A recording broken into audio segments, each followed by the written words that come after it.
Vous savez quelle langue c'est? Ok, je vais vous donner la réponse. C'est quoi la réponse? Je vais vous donner. Allez-y.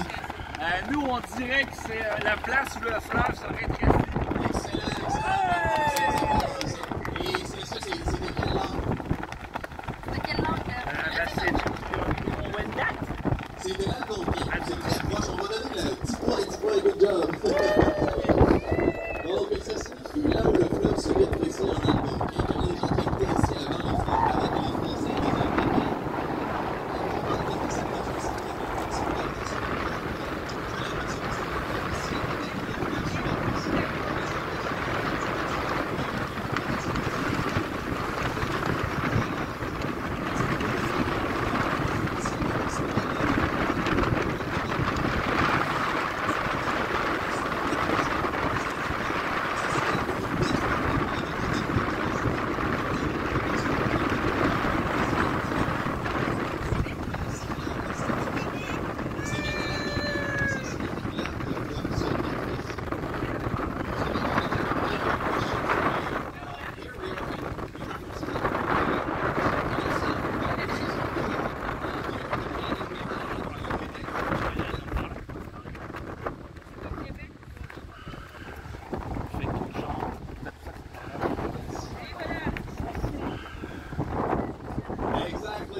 very good. So this means where the river narrows in the Algonquin language. So that's where the people who lived here back then, before the British and the French. So this is a native language, and it means where the river narrows. This is similar to the French word Detroit, like the city of Detroit in the United States, which has the same kind of hydrography as Quebec. So it means where the river narrows. And now, if you look up front of the ship, the Illusion, you will see a white tower. It is exactly there that the St. Lawrence narrows.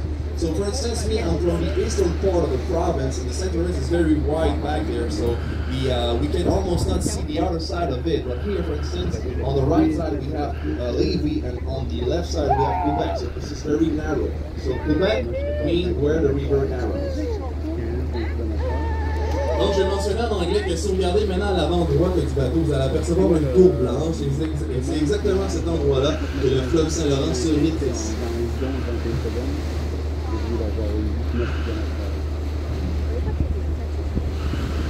Donc, tout autour de nous, c'est de l'eau douce, ce n'est pas de l'eau salée. Donc, le fleuve Saint-Laurent, c'est l'un des plus grands bassins d'eau de toute l'Amérique du Nord. Il prend son origine des Grands Lacs. Il commence au Grand Lac. Ensuite, il devient une rivière, on appelle le St. Lawrence River. Par exemple, si vous allez dans la tête de New York, vous allez la rencontrer. Ensuite, il passe par l'Ontario, ensuite ici à Québec. Donc, maintenant, nous sommes à Québec, dans la province de Québec, et ça nous prendrait 700 km pour atteindre l'océan Atlantique. Mais malgré que nous sommes aussi loin de l'océan Atlantique ici à Québec, nous sommes quand même affectés par les marées. Donc, on parle de 6 à 12 pieds et de 12 à 18 pieds au printemps. So all around us, this is all fresh water. This is not salt water. So the St. Lawrence, this is one of the largest bodies of water of all North America. It takes its origin into the Great Lakes, and it becomes a river after this. And nowadays, if you go to the state of New York, you will be able to find the St. Lawrence River. So it starts there, and after this, it goes through Ontario, so the Canadian province of Ontario, and after here, Quebec. So right now we're heading toward east, and the St. Lawrence has an axis from west to east, so toward the Atlantic Ocean. But even we're approximately 500 miles, 700 kilometers from the Atlantic Ocean. But even we're that far from the ocean, here in Quebec, we're still affected by tides. So we're talking about 6 to 12 feet and 12 to 18 feet during spring. Et parlant de marée, donc savez-vous qu'au port de Québec, donc on a une profondeur d'eau, donc à marée basse de 15 mètres, donc de 45 pieds, ce qui fait qu'on est considéré comme un port d'eau profond ici à Québec, au port de Québec. Donc c'est pour cette raison que vous allez voir de très grands bateaux qui vont venir au port de Québec, tel que par exemple le Queen Mary 2, qui est un autre chaque année au port de Québec. So talking about tides, you know that here in Quebec, at the port of Quebec, we are a deep water port. And the reason why is that we have a depth of water of 45 feet, so 15 meters. So that's why we'll be able to see very big cruise ship, a big ship that comes here each season, every year, at the port of Quebec, such as the Queen Mary 2, which is an ocean liner, a very big cruise, not cruise ship, but a very big ship, very huge, and it comes here every year at the port of Quebec because we are a deep water port. Malade! C'est un ancien traversé.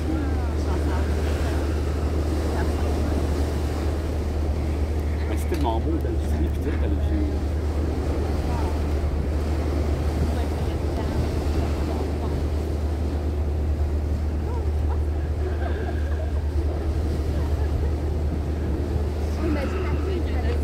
Donc, durant votre séjour dans notre magnifique province de Québec, donc ici à Québec, vous allez pouvoir observer des baleines si vous allez à un endroit qui s'appelle Tadoussac. Donc, Tadoussac, c'est vous regardez maintenant à l'avant gauche du tableau.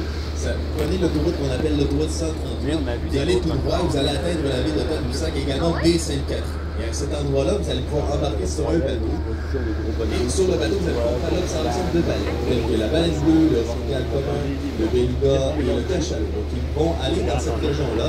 Et la raison, c'est que cette région est très riche en nourriture pour baleines, telles que du krill, du plancton et même plusieurs types de poissons également. Donc, si vous allez à cette région-là, Tadoussac et Baie-Sainte-Catherine, vous allez pouvoir observer ces baleines.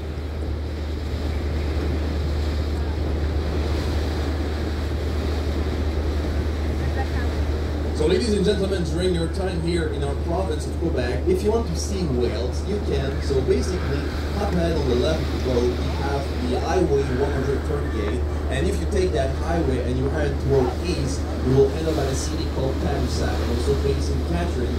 And there, if you want, you can go on a ship and you will be able to observe whales, such as the blue whales, which is the largest animal on Earth. We also have the minke whales, the humpbacks, and the belugas.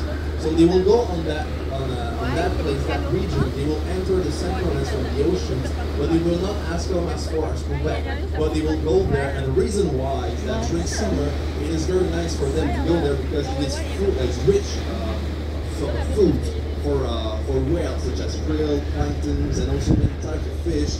So if you want, you can take that highway, you will end up at Tadoussac, it's called Tadoussac, and you will be able to observe these whales there. So the white tower I was mentioning about, this is the wall on the right. Le plateau blanc, je mentionnais tantôt à propos du fleuve se rétrécit, c'est vraiment celle qui se situe à la droite du bateau.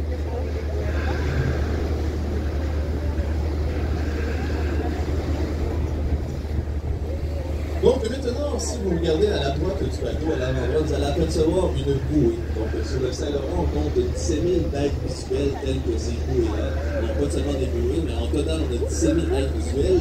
Et par exemple, sur le Saint-Laurent, on trouve ces bouées-là, donc des bouées vertes à la droite, mais également, si vous regardez un peu à la gauche, on trouve une bouée rouge. Donc on a les bouées vertes, les bouées rouges et les bouées jaunes. Donc je mentionnais la bouée jaune tantôt, mais pour les bouées vertes et les bouées rouges, en fait, ce sont des guides visuels pour les capitaines de bateau. Donc ils vont passer entre ces deux bouées-là, les bouées vertes et rouges, pour ne pas, par exemple, heurter un rocher. Donc ça va être simplement des guides visuels. So on the right of the ship, the usually we can see a buoy. We have a red buoy, a green buoy, sorry, on the right side. And then on the left, we can see a red one. So on the Centurions, we have a total of 17,000 of these visual supports that help captain the ship here in the Centurions water. And for the red and the green buoys, they are actually visual platforms. The captain's ship, they will pass between these two buoys, so the red and the green ones. We also have yellow ones, but I will mention their purpose later.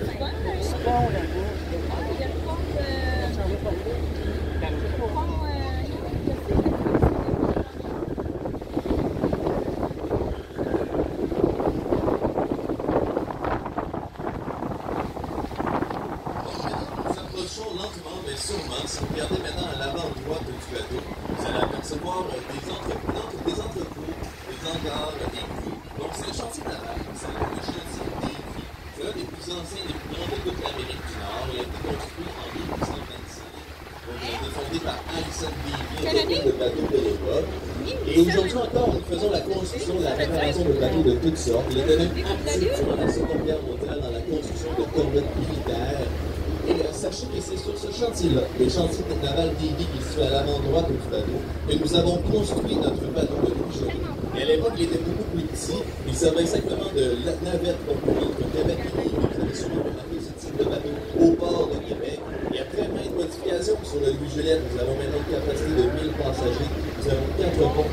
Nous faisons plusieurs choses, telles que des tours guidés, des conférences de presse, des levées de fonds, des mariages, des brunchs et plein d'autres choses. Donc c'est sur ce chantier naval-là, le chantier Davy, que notre bateau a été construit il y a de cela quelques années.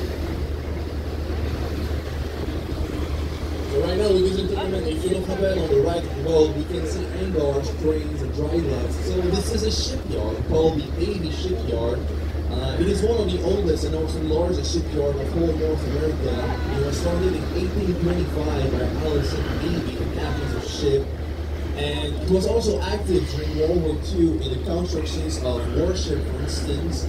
It is still active today in the constructions, the reparations of ships of many types of ship. It is there on this shipyard that her boat in Louisiana was constructed a few years ago.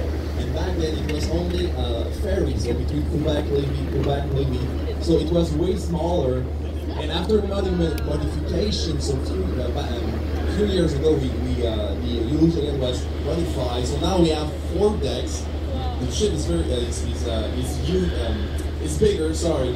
We have 4 decks. We have a capacity of 1,000 passengers. We do many things such as weddings, press conference, fundraiser, proms, guided tour. So it was there on this shipyard that her ship was constructed. The Davy Shipyard.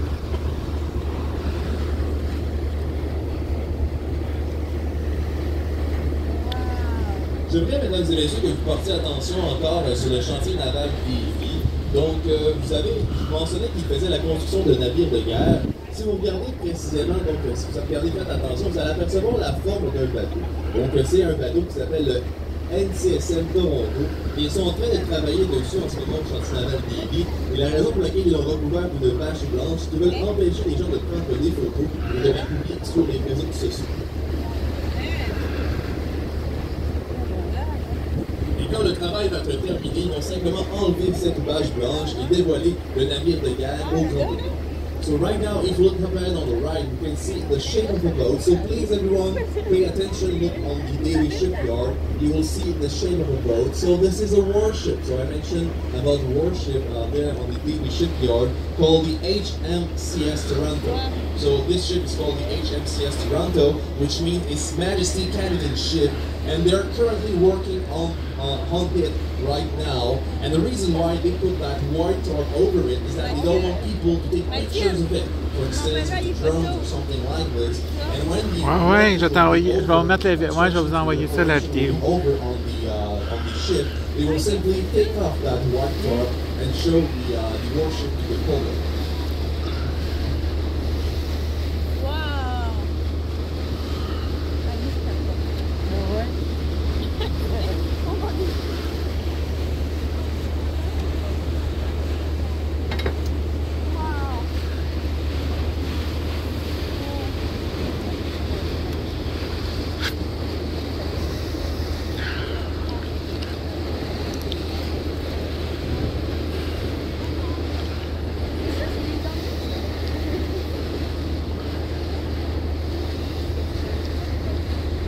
Donc, parlant de bateau, j'aimerais vous parler d'une histoire qui s'est passée ici dans les eaux du fleuve Saint-Laurent il y a de cela 110 années. Donc, il y a de cela 110 ans, en 1914. J'aimerais vous parler de l'Empress of Ireland. Donc, l'Empress of Ireland est un navire de croisière canadien, très grand navire pour l'époque. Il a été construit en 1906, donc en Écosse, et il opérait sur la CPR, donc la compagnie de chemin de fer canadienne. Il avait un itinéraire de Québec à Liverpool. Donc, Liverpool, une très grande ville en Grande-Bretagne. Et à l'époque, genre du 28 mai 1914, l'Empress se dirigeait vers Liverpool comme à son habitude. Et il était encore ici dans les eaux du Saint-Laurent quand la tragédie s'est déroulée. Donc à 1h55 du matin, un peu après minuit, donc 2 heures après minuit, l'Empress va rentrer dans une brume épaisse. Et un autre navire appelé le Storstad, il était également très près de l'Empress, lui il s'en venait vers Québec et Montréal, un navire qui transportait du charbon, un très grand navire également. Les deux étaient très près. Et le Storstad n'a pas vu l'Empress, il est rentré de plein fouet dans le côté de l'Empress. Ça a créé une très grande brèche d'eau, des millions de litres d'eau se sont infiltrés et l'Empress a coulé en seulement 14 minutes. Donc si on compare ça au Titanic qui lui a coulé en 2h30, ça a été très très rapide. Donc en ce jour, sur les 1477 passagers qui étaient à son bord lors de cette journée, seulement 465 vont survivre et sur les 138 enfants, malheureusement, seulement 4 enfants vont survivre. Donc une très grande tragédie qui s'est passée ici dans les eaux du Saint-Laurent. Et imaginez-vous donc le matin, durant la nuit, dans le fond, à 1h55, l'eau du Saint-Laurent est très froide, très glacée. Donc une très grande tragédie qui s'est passée ici. Et aujourd'hui, en ce moment, je vous parle de cette histoire et l'épave de l'Empress est encore située dans la profondeur du Saint-Laurent, donc environ 300 km devant nous. Et les premiers plongeurs, ils sont allés en 1964, donc 50 années après, et ils ont ramené les artefacts de l'Empress. Et aujourd'hui, nous avons un musée qui présente les artefacts qui parlent de cette histoire à Pointe-au-Père, donc dans le Bas-Saint-Laurent. So we just saw, we have just crossed a ship, for instance, at the Baby Shipyard. I want to talk to you about a story, a big tragedy that happened here in the St. Lawrence water. I want to talk to you about the Empress of Ireland. So the Empress of Ireland was a very big Canadian cruise ship from the beginning of the 20th century. So it was constructed in 1906 in Scotland and in operating here. Quebec, Liverpool. So that was his itinerary, Quebec, Liverpool. So on the 28th of May 1914, the Empress headed toward Liverpool in Great.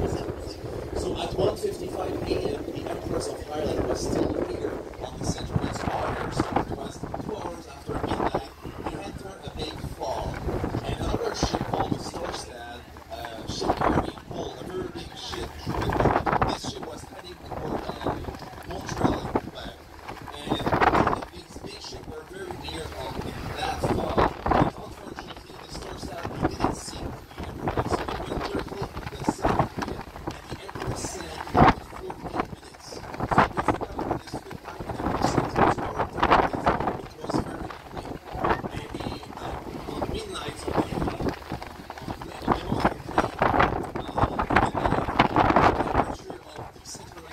this is very cold. So on that day, 1,477 passengers were on board, and out of this number, only 464 survived. And on the American kids, only 4 kids survived. So a very big tragedy happened here in the St. Lawrence water, and I'm here talking to you about this tragedy, and as I'm speaking to you about this shipwreck of the Empress is still here in the St. Lawrence water. This is approximately 300 kilometers in front of us, and the first divers that went there on the shipwreck in order to bring the went there in 1964, so 50 years after the tragedy, and they brought all of these artifacts onto the land. So nowadays we have a museum near where the tragedy happens, talking about the story and also showing the artifacts. Donc j'avais mentionné tantôt les bouées rouges, les bouées vertes et les bouées jaunes. Donc maintenant, si vous regardez à l'avant droite du bateau, mais également à l'avant gauche, vous allez apercevoir deux de ces bouées-là, donc les bouées jaunes. Ce sont des sites d'ancrage, donc les capitaines de bateaux qui viennent ici. Ils vont simplement jeter leur ancre près de cette bouée-là, la bouée jaune. So I mentioned green buoys, yellow buoys, green buoys, red buoys, and yellow buoys. And if you look now up right on the right and also up right on the left, you can see two of these yellow buoys. So to put it simply, they are indicating an anchor site. So that's where the captains of ship that come here, that's where they will drop their anchor near that buoy, so the yellow buoy. And if you look closely on that buoy, you will be able to see the drawing of an anchor on it.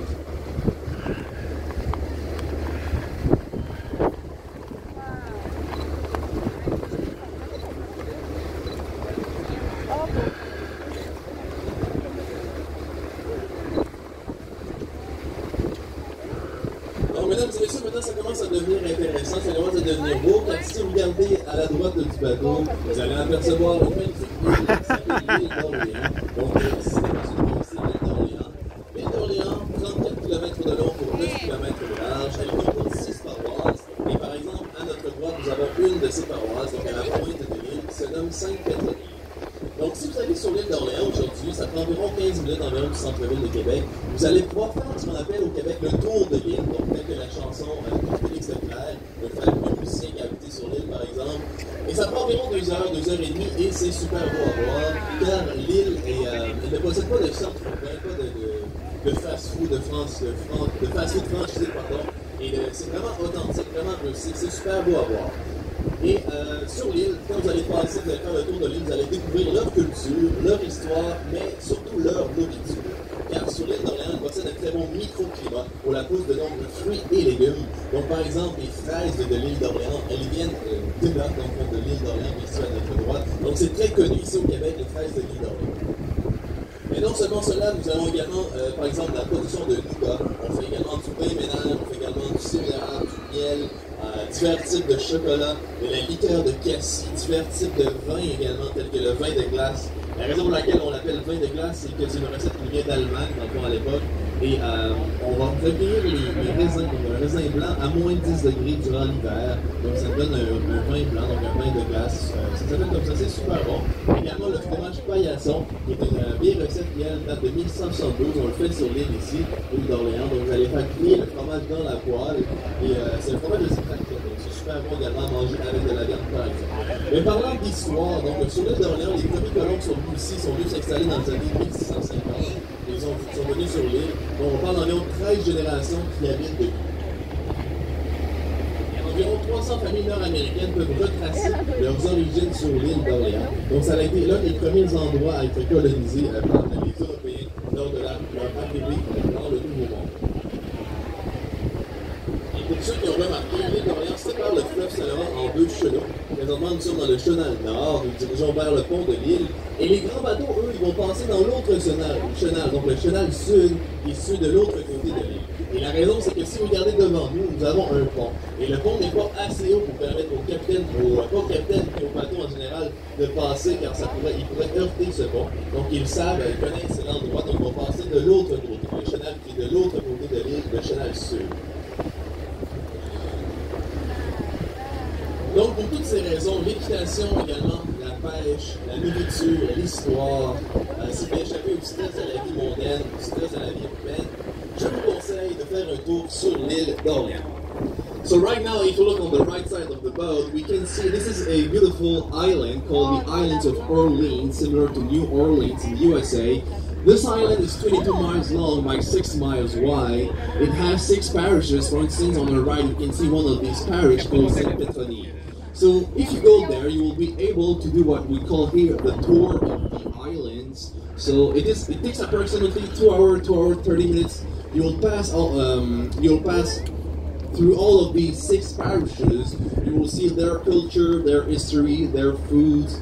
So it is very cool to go, very nice to go, very welcoming also, because on the islands you don't have any shopping malls, you don't have any urban center, so this is all rustic, very authentic.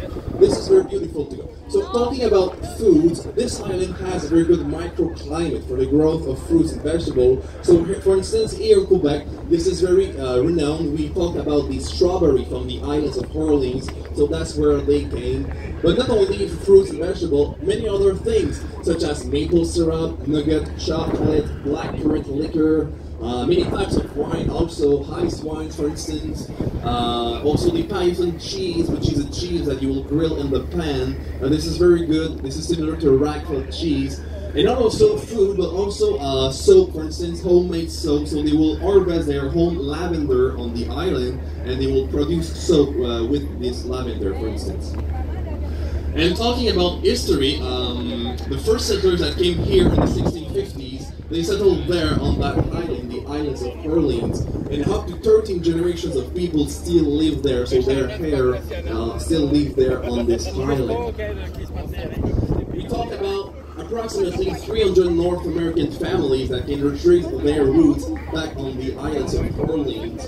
So if you go there, see their food, their culture, and a lot of history also. We have a lot of old churches, old houses on the island. So I strongly suggest to you personally to pay a visit on that island. This is worth the price. And I don't know if you noticed this, but the island separates the settlements into 2 channels. So right now we are in the northern channels, and on the other side we have the southern channels. And big ship that comes and go toward the Great Lakes, they will take the southern channel. And the reason why is that if you look in front of us, you will see a bridge. And that bridge, so this is called the Islands Bridge, it is not high enough in order to let pass big ship that comes here. So they will take the other channels, which is on the other side of the islands of Orleans.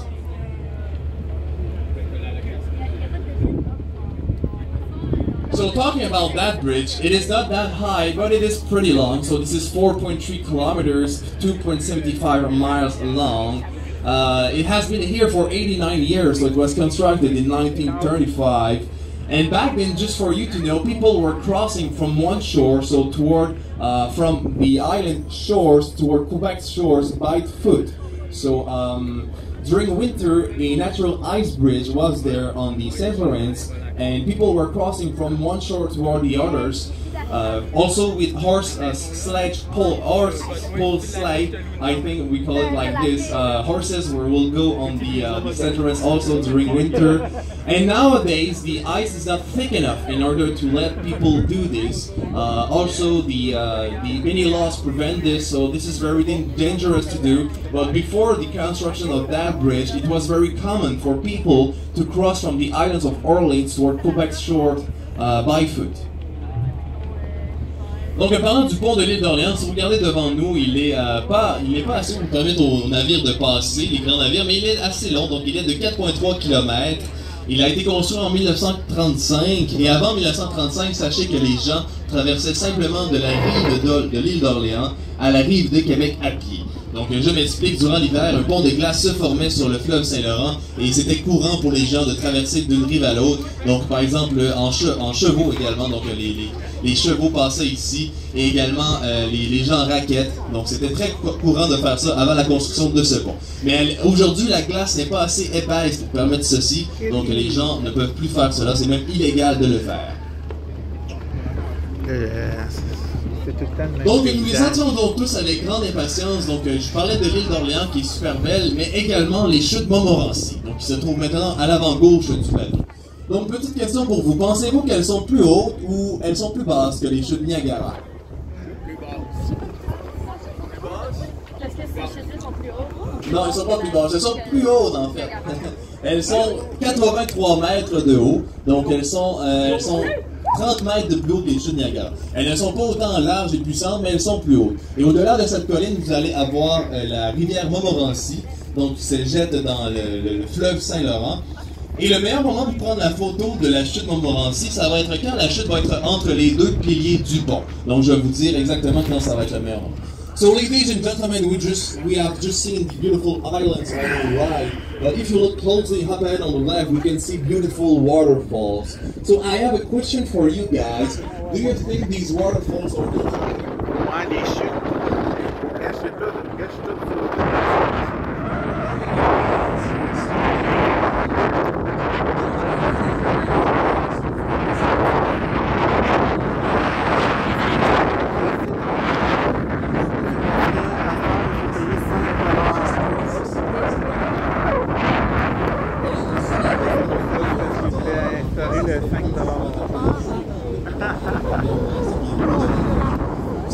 Non. Ça, c'est pour être sûr. C'est pour être sûr que le monde soit là.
Et aujourd'hui encore, nous utilisons la puissance de l'explosion de l'électricité. Donc dans le nord du Québec, nous avons des grands barrages hydroélectriques tels que Malick 5 par exemple. Mais maintenant, c'est pour tout le Québec, non seulement pour le Vieux. Donc maintenant, c'est le meilleur moment pour prendre une photo de la chute Montmorency. Elle est entre les deux poutres. So this is now the best moment to take a picture of Montmorency waterfall because she is between the two clouds bridge. It is between the two clouds bridge.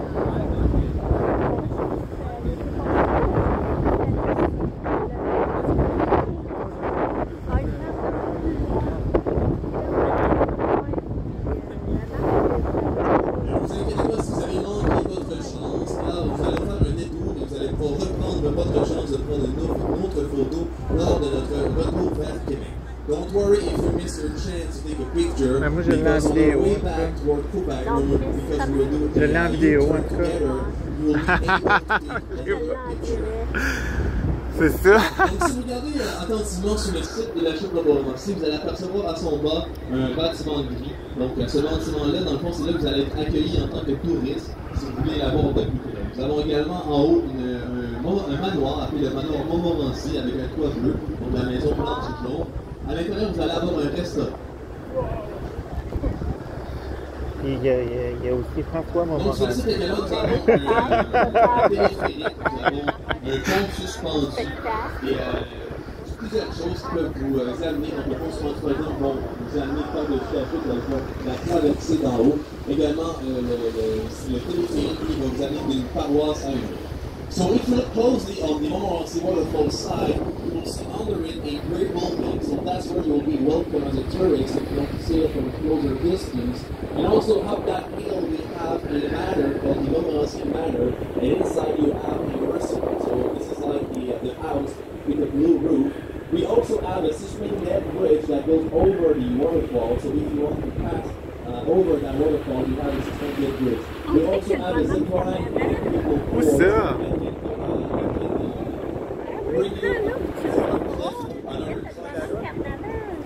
So these waterfalls, they attract people during summer like right now, but also during winter. And you know why? Because during winter, two ice walls side of it. Ouais. Tu fais ma carte Ben oui. avec nos voix? People will go there. Je sais pas si on vous entend.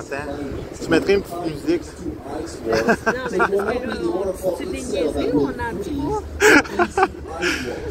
So during summer, but also during winter, the Montmorency Waterfall side attracts people. Donc la chute Montmorency attire également ces gens durant l'été comme en ce moment, mais également durant l'hiver. Et sachez que durant l'hiver, et la raison, c'est que la chute Montmorency durant l'hiver va créer 2 paroisses de glace de chaque côté. Donc à cause de l'éclaboussure d'eau, ça va créer 2 paroisses de glace. Et les gens qui sont amateurs de ce sport, donc l'escalade de glace, ils vont aller. Quand il y en a un vert, là. C'est 2 paroisses.